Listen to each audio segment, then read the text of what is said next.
In the long and seemingly never-ending list of murderously villainous Jew haters, Balak certainly ranks pretty high on that list. The king of Moav made it his supreme mission to annihilate the entire Jewish people, every man, woman, and child. He employed horribly evil tactics to ensure our demise. He tried witchcraft, he tried adulterous seduction, he tried using dark magic emanating from the astrological interpretations of the constellations, all to wipe us off the face of the earth. In short, Balak was patently evil, even for Jew-hating standards. So it seems rather strange that such a ruthless person would be rewarded by Hashem with a reward so great it is essentially spiritually incalculable. The Gemara in Hurriya's Daf Yud Amud Beis says that because Balak, in his attempt to beseech Hashem to kill the Jewish people, brought karbanos and passionately pleaded his case before Hashem, he was rewarded with having a granddaughter named Rus, one of the greatest Jewish women of all time, and the eventual grandmother of Dovid Hamelech, the greatest king in the history of our people. Now, why would a man who wanted nothing more than to see us all die get rewarded by Hashem for pleading for our deaths? What good were his pleas? And this phenomenon isn't limited to Balak. Moshe, while battling the traitorous Kairach, davened earnestly to Hashem that he not accept Kairach's prayers. Why did Moshe need to ask Hashem not to accept Kairach's tefillos? Kairach was on a rebellious campaign against Moshe, for which he would end up getting swallowed up by the very earth he was standing on. Hashem considered Kairach's movement so bad that he ground the systems of nature to a halt and opened up the earth to its core to swallow the man alive. Why was Moshe concerned about the prayer of a man such as Kairach? We again see this strange phenomenon in Parshas Maseh. The Torah states that one who murders by accident must run for his life to the Ir Mikla, to the city of refuge, lest the victim's relative kill the murderer. The murderer remains in that Ir Mikla until the death of the Kohen Gadol, and then and only then may he leave.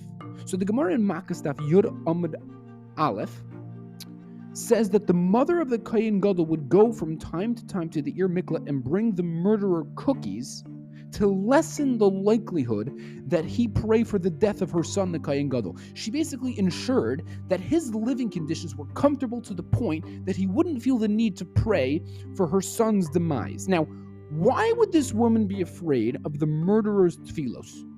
Did she really think that the mighty and holy Kohen Gadol, in his full spiritual glory, would get affected by some outcast locked up in a prison city for killing someone? Did she really think that those tefillos could topple the strong and mighty Kohen Gadol? All these questions point to a very powerful answer. All these questions point to the power of an earnest prayer. Prayer uttered in sincerity can turn Hashem away from the stature of the person talking. It can overshadow previous deeds and external scenarios. The passion and meaning injected into those prayers, the fire burning in the soul of the one davening can pierce the very heavens.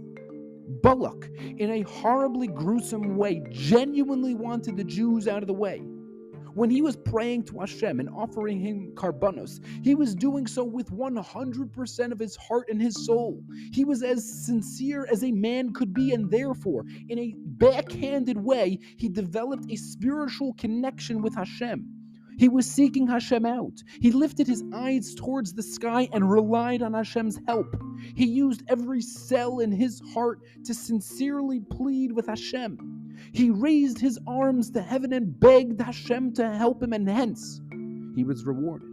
He recognized Hashem's presence. He understood Hashem's power. He thrust his burden on Hashem and therefore connected himself spiritually to his Creator. And therefore he in turn merited to have Dovid come out of him. Dovid Hamelech, who would teach the world how to truly connect to Hashem through prayer. Moshe knew that Kairach was wrong. He knew that he was a power-hungry, misguided, and selfish person. He knew that all of Korach's claims were worthless. Yet he also knew that Korach was unquestionably sincere in his prayer to Hashem. That although making a gross and selfish miscalculation, Korach still poured his heart out to Hashem. His victory over Moshe was such a desperate need of his that he would plead from the depths of his heart, and therefore Moshe feared Korach's prayers. He feared that his prayer was so sincere and heartfelt that they might actually be listened to. Moshe knew more than anyone the secret of prayer: sincerity, and Korach had lots of it. A man who in one grievous moment of error lost his freedom and is now languishing in a prison city has one thing that the average person might not have. He has an aching heart that day in and day out pleads with Hashem to save him from his plight. He turns to Hashem every minute of his day with a soul on fire and praise. With nothing else left in his life, the only thing he resorts to is prayer. And therefore the words that pour out of his mouth ascend straight to the throne of Hashem, and the Kohen Gadol's mother was acutely aware of this. She was petrified of this. She therefore made it her business to make his life as comfortable as possible, and in turn limit his need to pray for the death of her son. For she knew that if he would in fact pray, those tefillos, those prayers would be infused with unimaginable spiritual energy, powerful enough to climb the highest of staircases in heaven. There is nothing more cherished by Hashem than the sincere prayer from a soul aflame. Often, pressing and difficult predicaments in life are the ultimate catalyst for lighting our souls on fire. The prayers that such souls exude reach heights that words uttered by others in more calm environments would never reach. It's easy to stand in shul and to daven to Hashem when life is great and you're coasting along, but one runs the risk of having one's prayers ensnared by the dangerous world of monotonous word uttering with little to no meaning in the words coming out of our mouths. Sometimes the greatest match to light those words on fire is a challenge that Hashem places in our lives, and then suddenly daydreaming during davening is not an option. Suddenly the welfare of one's life rests on those prayers, and the words take on an entirely new significance. Those words then burst into flames ascending heavenward.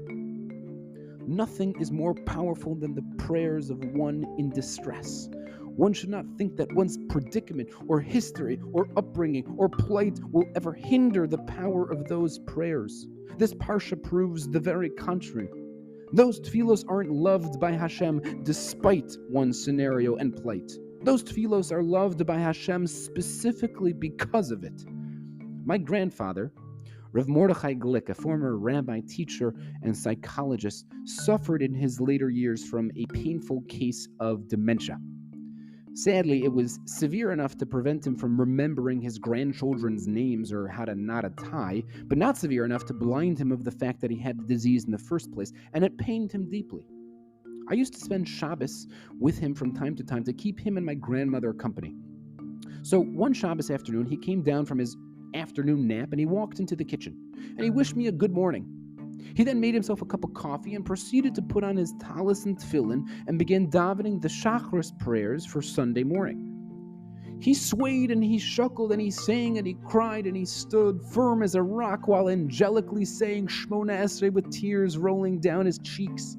He prayed for his children and he prayed for his former students and he davened for his patients who are often too helpless to daven for themselves. He prayed for Klal Yisrael and he prayed for Eretz Yisrael and he prayed for all the childless couples that he had helped, all the marriages he had saved. He davened for all the special needs children in Hask and all the people he knew suffering in psych wards.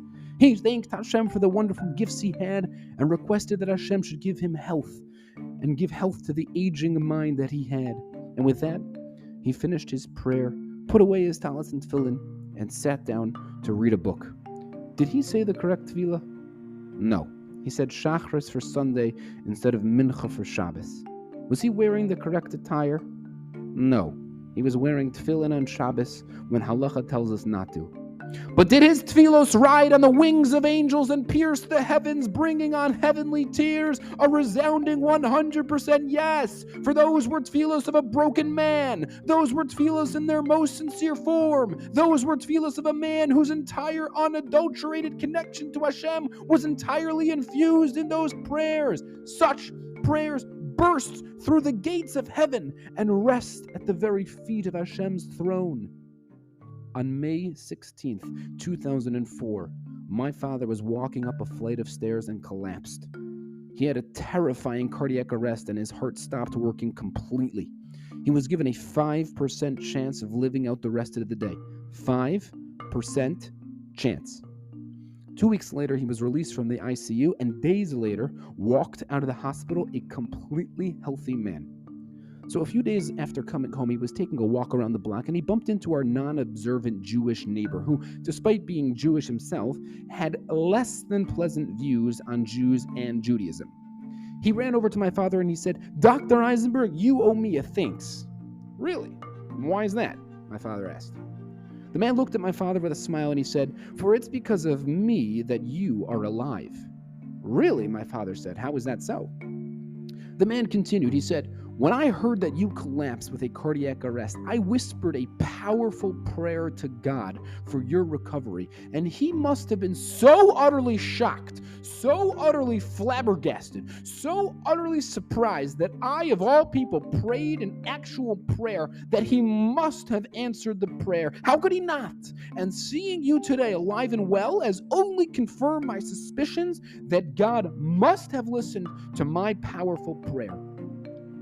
Tens of thousands of people daven for my father's recovery. Dozens of rabbis, Rosh Yeshiva, and holy people around the world pounded on heaven's door on his behalf. Hundreds of thousands of prayers emanating from pure and sacred lips were thrown God's way for him. Yet this non-observant, disgruntled man believed it was his prayer that kept my father alive. Incredible! What's even more incredible is that the man might even be right.